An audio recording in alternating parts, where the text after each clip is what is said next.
In my time as an FPV pilot, I've been through many action cameras. It all started with this Hero 5 Black, which is a chunky box of a camera that now has a broken screen on the back and the front. Then I moved to the Ethix Peanut, which is a camera I actually really love. It's really low weight, but the problem with this camera is that it doesn't have expandable storage. So after about 9 packs, I can't record anymore. But today, I want to talk to you about this little orange box right here.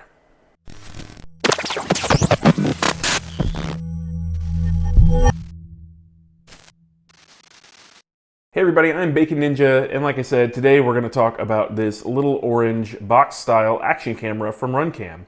This is the RunCam 5 Orange, and it is by no means a new player on the market. This camera has been out for a while. It does keep getting firmware updates, and we'll run down its features really quickly here in a minute. But I think this might be the camera that I fly for a while, and I'm going to tell you why today. I figured out a way to make the footage look pretty decent out of this camera. And for the price point, if you don't know, if you haven't looked it up yet, it's around $100, which you can't even touch a used Hero 5 Session for that. This weighs less than the Hero 5 Session, and it records in 4K, fully. And I'm going to show you a way today to make it completely a native 4K by using a few special settings inside the camera software and processing it with your post-processing software. And this camera has been reviewed a million times, so I'm not going to run down all the features and spec list, but it is 4K capable at 30 frames. It also has a 2.7, 1440, and 1080 mode. It runs for about an hour and 30 minutes in 4K. It has an expandable SD card slot, which beats my Ethix Peanut for the capacity, so I can swap an SD card out. One thing I really love about this camera. It weighs about 50 grams, just a hair over, and it doesn't take too long to charge. I will say one downside that I found about this thing is that finding an ND filter for it is a little tough. I like the stick-on camera butter ones, and they don't quite fit. If you buy the ones that are actually made for my Hero 5, they will fit, but they go around the glass a little bit, and they don't stick as well as I'd like. Now, before we move on to me showing you a little bit of footage out of this and how I got there, I want to stop and give a little shout out to Sunny Days FPV and Buddha FPV, because you two got it right. I made a little teaser video with this camera and asked everyone to tell me what camera they thought I was flying. I didn't tell them it was a RunCam 5 Orange. I got a lot of responses. Some people thought it was a DJI Action 2, which is a $500 camera. This $100 camera did it. Some people also thought it was a RunCam Thumb because it's new to the market. Can't blame them there. This is 4K. The RunCam Thumb tops out at 1080. So this is better, I would say, than the RunCam Thumb by far. But if it's competing on the level of the DJI Action 2, how did we get there? Well, let me stop right here and show you some of the footage that I came up with so you can see why they might have thought that. All I'm keeping track of is the weather, and there's no wind, no sun, nothing. 80 days and I'm not feeling better, but a sweet relief is finding me. There's no love under the portrait. So what did you think of that footage? Let me know in the comments below if you thought it was on par with the DJI Action 2. I will say that personally, I don't think that the resolution is the same as the DJI Action 2. The field of view is better. I'll show you how we got that trick. And I don't think the color profile is on par with the DJI Action 2. Although for the price of this camera, I'm not going to shake a stick at it. It is more than capable of what we need in FPV. And if I run it into a tree and destroy the thing, it doesn't really matter that much. I don't need a DJI refresh plan to get me a new RunCam Orange. But to get there and to spend that kind of price for this camera, you need to do some work.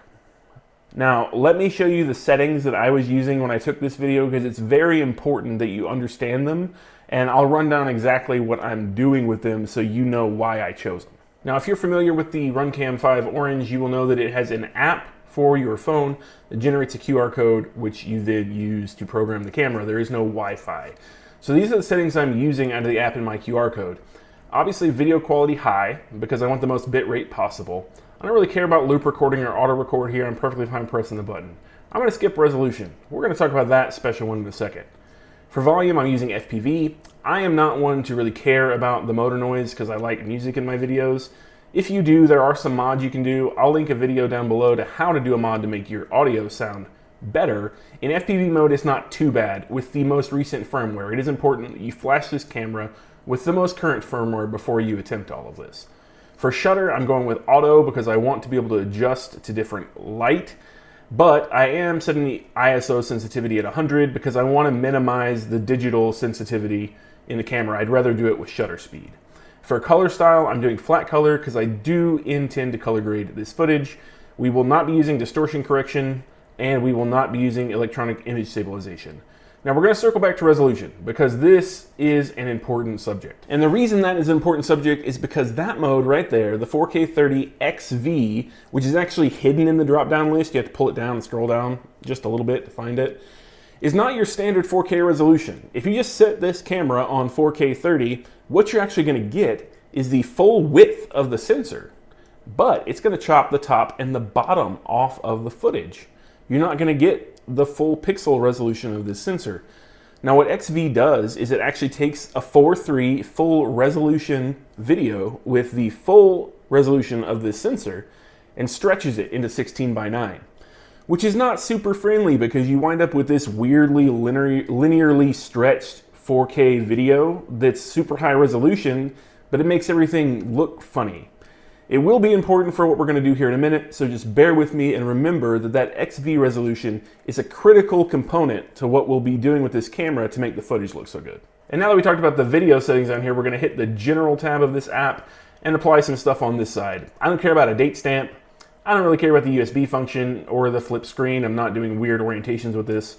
The important things here are going to be the saturation, which I have set to low because I feel that the camera is oversaturated naturally, so I like the lower sat. I'm not doing any exposure compensation here. I have contrast set to low because this camera tends to be contrasty, and I want the most color gradable footage I can get, so contrast to low is good. Sharpness is to low. I tend to like less sharp video. If you are one of those people who likes it a little more sharp, feel free to go medium here. Metering mode average is another important setting that we're going to want. White balance sunny. So the white balance is a little bit high on this. If you set it to sunny, it will take a lot of the white balance down, which is important because in sunlight it doesn't perform well, but if you have this setting in low light, it will not perform well. You may want to mess with it and see what you like. And besides that, I'm not making any other settings. So you make all these settings changes and just hit apply, and you will get your QR code to program your camera. And at that point, you get to go have some fun with your RunCam 5 Orange. And you're going to come back with a bunch of 4K XV weirdly stretched video files that you don't feel like putting on YouTube because they look funny, and a bunch of gyro data. So the camera does log the gyro data in a CSV, and I'll show you how to use that when we get here in a minute. Now for the sample I showed you, it's completely unstabilized. So that's this camera with no stabilization. I am using a well thought out mount though. This camera is pretty sensitive to jello if you don't use a well thought out mount. So be careful which one you use. Maybe try a couple and see what you like. But after you come back with your weirdly stretched XV footage, it's time to post-process it. And the first step is to turn that weird 19 or 16:9 aspect ratio full sensor resolution footage into a square. Because the only way that we're going to be able to stretch it out properly and make it look all SuperView-y like I did before is to get it into a square and then use some compensation for the lens by stretching to make it look SuperView-y. We don't want this linear stretch. It makes everything look funny. So here's what I'm going to do. I'm going to go to the computer and I'm going to run through the whole process, and I'm going to show you what some of the raw footage looks like, what each step is, and then I'm going to play them all side by side so you can see what it looks like. So now I'm at my computer, and the first thing we want to do is put our SD card in. Obviously, we want to pull the footage off of this camera. And for our use case here, what I'm going to do is I'm going to just pull the last file that I flew. So that's this one right here. And I'm going to pull that file as well as the gyro data. Now, what I like to do is put the raw file in a folder called raw, because I want to know that that thing is completely untampered with. when I move on to the next step. And I'm going to show you what else I do here in a second with the gyro data. I'm going to put it in a different place. So I have another folder that I call scaled, and that's where I'm going to put these files after I have turned them 16:9 to 4:3. And I go ahead and put my gyro data in that folder because that's where I'm actually going to be using it. Now at this point, there are a couple of ways to get this raw footage from 16:9 to 4:3. What I'm actually doing is PowerShell. So for those computer nerds out there that like programming, PowerShell is a thing built into Windows. And I'm using FFmpeg. If you've ever heard of FFmpeg, it is a free little application that takes command line inputs. And essentially I've just written this line right here that will use my CUDA processors to resize to 2880 by 2160, which will be a 4:3 aspect ratio for this camera. I'm going to be squeezing the 16:9 into 4:3 here, not cropping off the edges. For those of you that are computer nerds, feel free to just stop this video and jot down this little line that I have here if you are using an NVIDIA processor. If you're not a computer nerd, let me go show you how to do it in something a little more friendly. So in Premiere Pro, I'm going to go over to the editing tab, which is just default here. So you can see I have my effect controls up on the left, my program up here on the right, timeline at the bottom, media browser at the bottom left. And the way I'm going to start this is by going to my raw and dragging this raw 16:9 stretched thing over into the timeline. And once I get it there, you can see what I'm talking about here.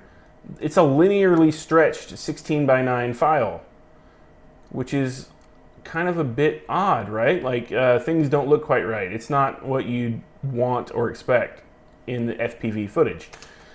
So we want to fix that. And the first step to fixing that is going to sequence, settings, and changing the frame size. So what we want here, see it's 16:9 vertical. We want to go 2880 by 2160. And it changes to 4:3. We hit OK. It's going to say, I don't like this much. And you say, OK, I don't care. So now you have essentially just cropped the sides off of this thing.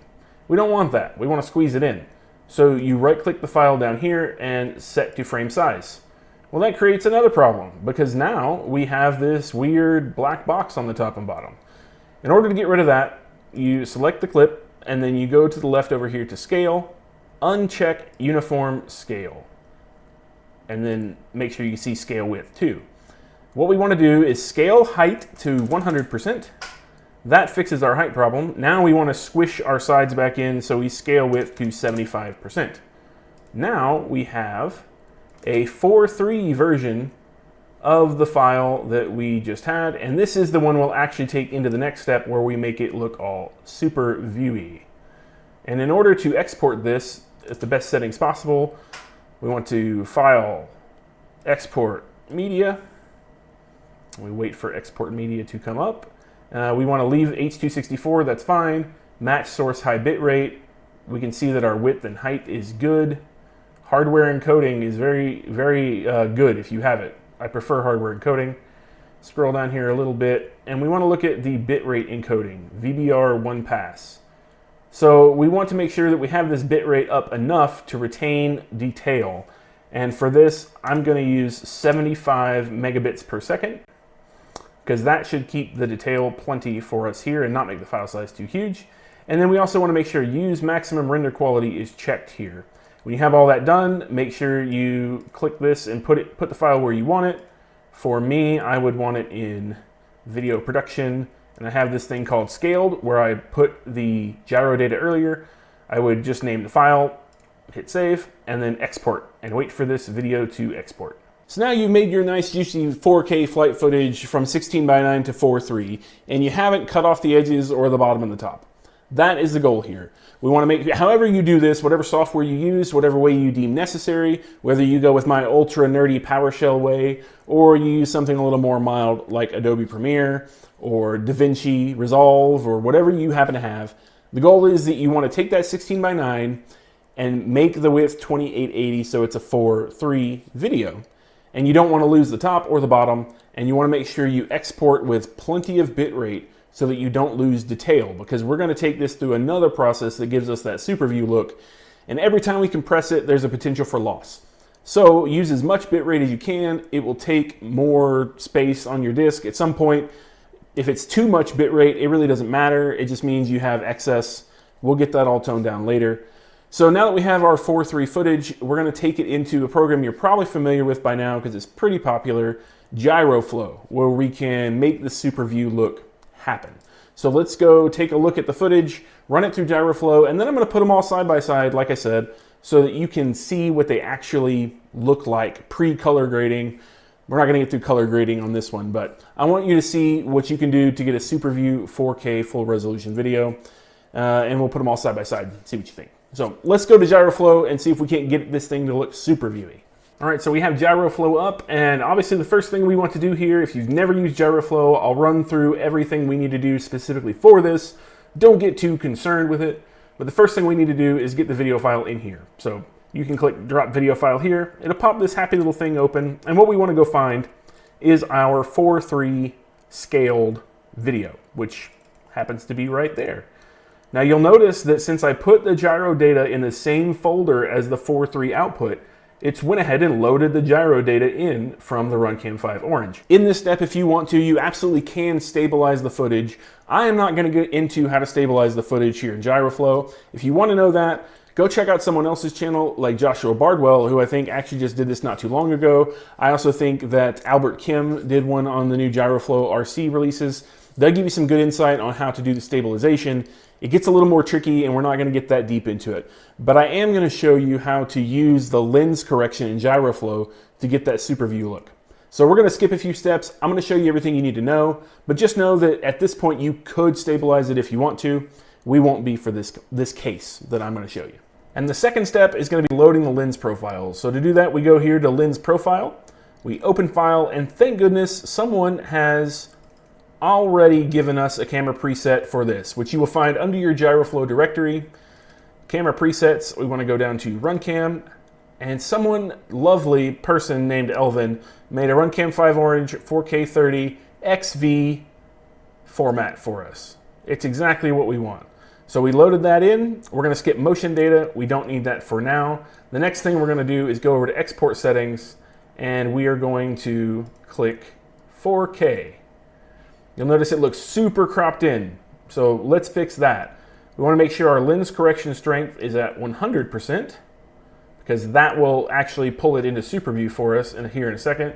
And we go to FOV, and I found that if you're not stabilizing, 1.6 is the FOV that you want. Now at this point, we can take a look at the footage and see if it looks the way we're expecting. You'll notice it looks super viewy now. We've actually stretched the corners out. And what I'm going to do is move this FOV out quite a bit so you can see what it's doing. It's actually pulling at the corners of the video.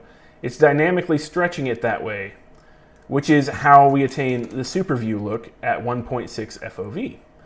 So there we go. We've got that. Now I'm going to stop this, and at this point we can just go ahead and it auto set the bitrate for us. We don't have to worry about that.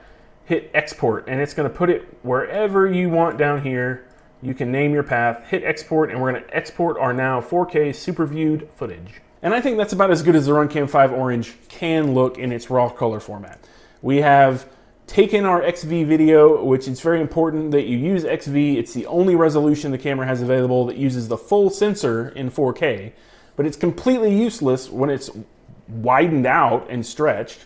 So we crammed that back into a 4.3 container with whatever software you're comfortable with using. Just make sure to use a high enough bitrate to not lose any quality and that you don't cut sides or top off. You want exactly the square at 2880 wide. You don't have to mess with the height. And then we took that and put it in GyroFlow, where we then used a lens correction profile to stretch out the corners dynamically to give us that SuperView look, and export it again. So at this point we have encoded the video 2 times. And now you can take your video and put it into your favorite editing software again to make your edit, and it will be juicy and terrific, and I look forward to seeing them. So if you have a RunCam 5 Orange and you want to go try it and post an edit with it, let me know. I'd love to watch it. And if you found this video helpful, please scroll down just a little bit and give this video a like. And if you want to see more things like it, be sure to subscribe to me, BaconNinjaFPV. Now, I'm going to leave you with a little bit of the footage from what we did here. in 4 different things. At the top left, I'm going to have the original stretched XV video. At the top right, I'm going to put the scaled 4:3 version of that video. At the top, or the bottom left, I'm going to put the uncolor graded final SuperViewed video. And on the bottom right, I'm going to put the color graded video down there for you. So please enjoy. I'm going to give you the full edit of this. I believe it is roughly 3 minutes long. But like I said, please give me a like if it was helpful to you. And until then, I'll see you next time.